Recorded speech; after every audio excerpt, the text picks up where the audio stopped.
I feel at a bit of a loss as to how to actually say something profound, meaningful, and contribute to what Shiona and Meenakshi have already said. I think, Meenakshi, you've laid out what I would call the epistemological, methodological problems or issues that come up whenever you basically put a microphone in front of someone, put a camera in front of someone, and say, tell me your story. And I think Shiona has given us a much more of a kind of eagle's eye view or a bird's eye view as to what actually that story looks like from a spatial perspective. So I'm going to try a little bit and put those two together and speak about a slightly different issue, which actually is more about the provocation that came from the corner there.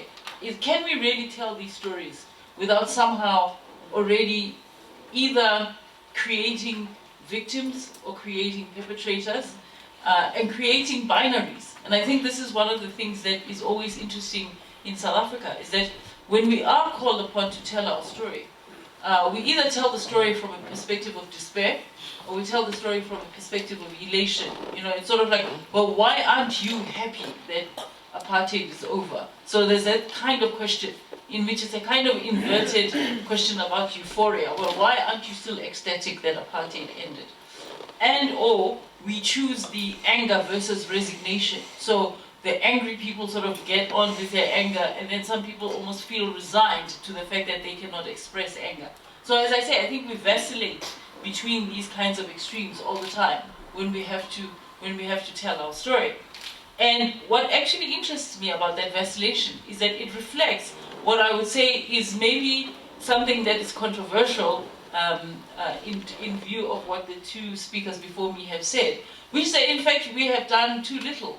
We have not created, as many other people would do, an industry out of our stories.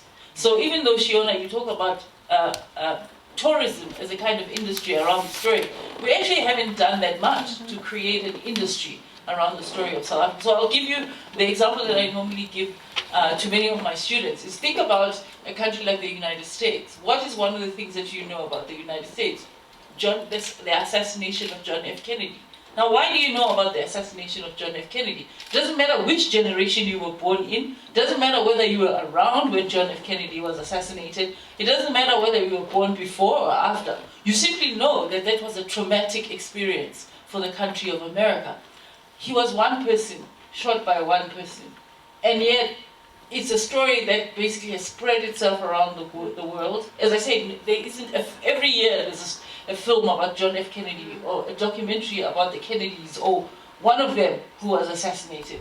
So how does it happen that one person's life becomes so precious that the story keeps repeating itself all over again? It doesn't matter how many documentaries have been done on John F. Kennedy. It doesn't matter how many books have been written about John F. Kennedy. There's always something new to say about John F. Kennedy. So in other words, John F. Kennedy has become an industry, right, in which anybody can basically contribute and say, oh yeah, I have an opinion about why the assassination happened, or I have an opinion about how, if you look at the different angles from which he was shot, you get a different story. And so it's become a story that becomes a global story. And so to answer that question that comes from the back about, can we think about racism without thinking about white people? What about inverting the question and saying, can we think about the history of the world without inserting white people into the story? Right. So can we think about the history of the world in which all the great stories of the world are about black and brown people, in which we would talk endlessly about our own stories, in which never once in telling the story do we mention a white person or white racism or white supremacy? Is it possible? And that is the answer to your question which you asked. Is it possible to elevate the lives of black and brown people to the point where John F. Kennedy becomes immaterial? When you ask a small child and you say, do you know John F. Kennedy? A small child won't say yes or no. They'll say no, but do you know the story of X? Before the child answers whether they know the question. So for example, if a child says, Or if you ask the question, you say, do you know John F. Kennedy? The child says, well, do you know Patrice Lumumba? Would that be a different narrative of the history of the world? And so in some ways, that is what storytelling is about. It's about world making. It's about the fact that the world has been created in such a way that only certain stories become iconic. So even the words that we use, John F. Kennedy is an icon, but everybody else who's been killed around the world, everybody else who's been shot for their political beliefs, everybody else who's been persecuted for their political beliefs is not an icon in the way that John F. Kennedy is an icon. Even afterwards, even people who were linked to John F. Kennedy, so Jackie Onassis, the iconography of Jackie Onassis keeps coming up. Younger people will dress up as Jackie Onassis. And you know, but what is this about? What is this? It's essentially about telling the same story all over again. We made the world, and the world is our story. Now, what would happen if we started telling black people's stories and brown people's stories from that perspective? We made the world. This is our creation. We want to tell our stories as the primary subjects of our stories, rather than as just the addendum to a story. Because what happens is that the story of apartheid becomes iconic in itself, but the iconography of apartheid keeps being the white architects of apartheid. So even when people ask you about apartheid, they'll ask you about Verwoerd, they'll ask you about F.W. de Klerk. I mean, I'll tell you a little funny story, because recently I was invited to actually be in a conversation with a former, I won't mention his name, but a former minister of the apartheid era. And then all of a sudden, when the narrative changed, he was invited by himself to go and speak.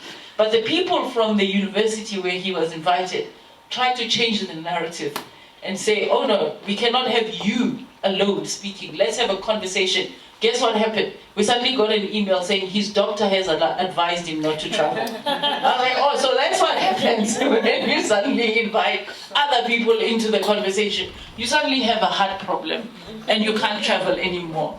But you were going to travel before when you were the monologue.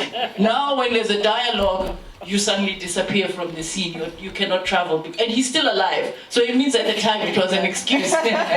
Because he's still alive even now.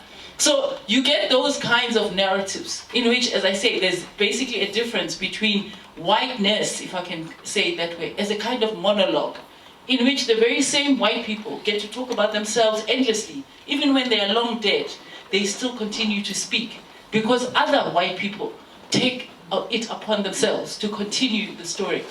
As black people, we don't do the same thing for black people. We don't turn black people into icons. We don't turn black people and brown people into iconography. We don't keep saying, oh, no, no, no.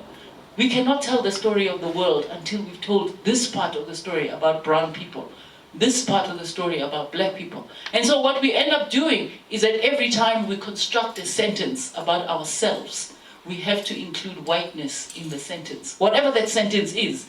We, as black people, almost from a linguistic perspective, we cannot even say a sentence without invoking whiteness. Because that is how we've understood ourselves. We've understood ourselves as just the carriers. We've understood ourselves as the porters of history. We've understood ourselves as the maids of history. We've understood ourselves as the hewers of wood. That is the term that used to be used. We are not the woodsman. We are not the person who owns the forest. We are always the ones who are cutting the trees. So it's always the fact that we speak of ourselves in a secondary manner.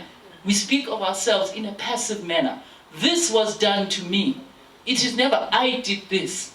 And one of the reasons for that is that as black people, we have never looked at each other and said, I forgive you.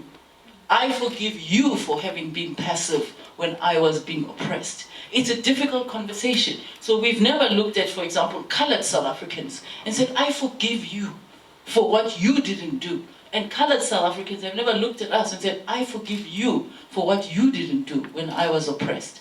I forgive you. And it's exactly that particular, and this is what it comes back to, this concept of mercy. As black people, we are unmerciful towards each other. We do not extend the forgiveness which I think white people extend to themselves. white people very quite easily forgive a white person for, and I mean you can recently, my students and I have been reading James Baldwin, you know, the text that was created as part of a documentary, James Baldwin's I'm Not Your Negro. There's a scene there in a movie in which Sidney Poitier basically has been released or has run away from prison with a white man, and they're chained together.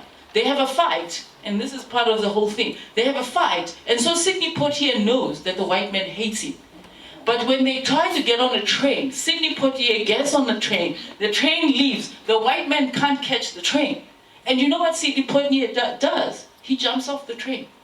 And this is the whole thing. It's like he jumps off the train, and this was James Baldwin's argument, that he jumps off the train in some ways to console white people and make white people feel that they have not done anything for which they should be held accountable, that they haven't done anything wrong. And this is what the entertainment industry does. It makes white people feel. So with John F. Kennedy's assassination, you will never hear a white person say, "We killed John F. Kennedy." They always have a name for the person who killed. That person is not me. It's somebody else who did it. That sense of forgiveness which white people give to themselves, that sense of everything is always new, we can always start afresh. That whole vocabulary is invented in part to make things like entertainment possible. Because that's what the movies do. The movies give us that sense of completion. Everything comes full circle. I don't know how many of you, when sitcoms first came, you felt kind of robbed, right? You spend 45 minutes thinking there's a real crisis in the world. And then all of a sudden, after 45 minutes, people hug and it's all over. Oh, there's another episode next week of exactly another crisis that's created. And then within 45 minutes, the crisis is over. And in between, you have the advertising. And as black people, that's something we haven't been able to do with our pain. I mean, imagine if we had a sitcom that was just about all our stories of pain. And every 45 minutes, at the end, everyone comes together and gives each other a hug, or everyone goes out to dinner, or everyone plays a little tune that everybody knows and goes, "Oh, well, we're glad it's not so bad." There are no such stories that exist for black people. I mean, as I say, I can give you the list. You know, Friends, for example. I think that was one of the sitcoms that influenced my understanding of what it means to be an adult in the white world, right? There's a crisis, and then all of a sudden, all the friends end up sitting in front of the television at the end of 45 minutes, and it's over. And that's the forgiveness that as black people we haven't extended to ourselves. We haven't extended to ourselves that indifference in some ways to the world, in which you say, "I've made my mistakes, why can't people forgive me? Why do I always have to carry my mistakes with me? Why do I always have to be reminded of the things that I didn't do? Why do I have to be reminded of the fact that I was a man who failed to defend my family when the police came knocking? Why do I have to be reminded that I was a mother who failed to protect my children from forced removal? Why do I have to be reminded that I'm a grandmother who had to raise all my grandchildren because their parents went off into exile?" Now, all of those things are about this reminder that as black people, we have not been forgiven. That our story cannot just be shut, closed, and people say, "Oh, 45 minutes is over. Let the sitcom, let the music begin. You know, the fat lady has sung." You know, for black people, the fat lady never sings. The fat lady is always in abeyance. The fat lady is always absent. But for white people, the fat lady always sings. The fat lady always somehow makes it and closes the chapter. And I think this is one of the ways in which stories, as I say, to go back to my earlier point, is that stories are about world making. So if we want to live in a world in which racism is no longer about a conversation about whiteness and white people, then we've got to start making worlds.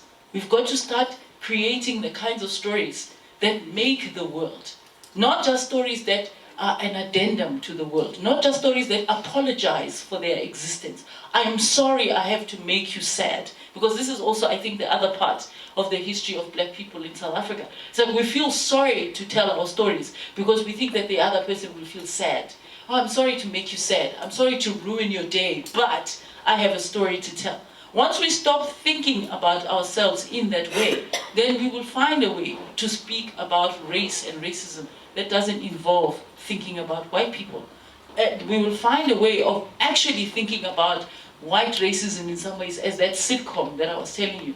45 minutes of crisis, and now it's over.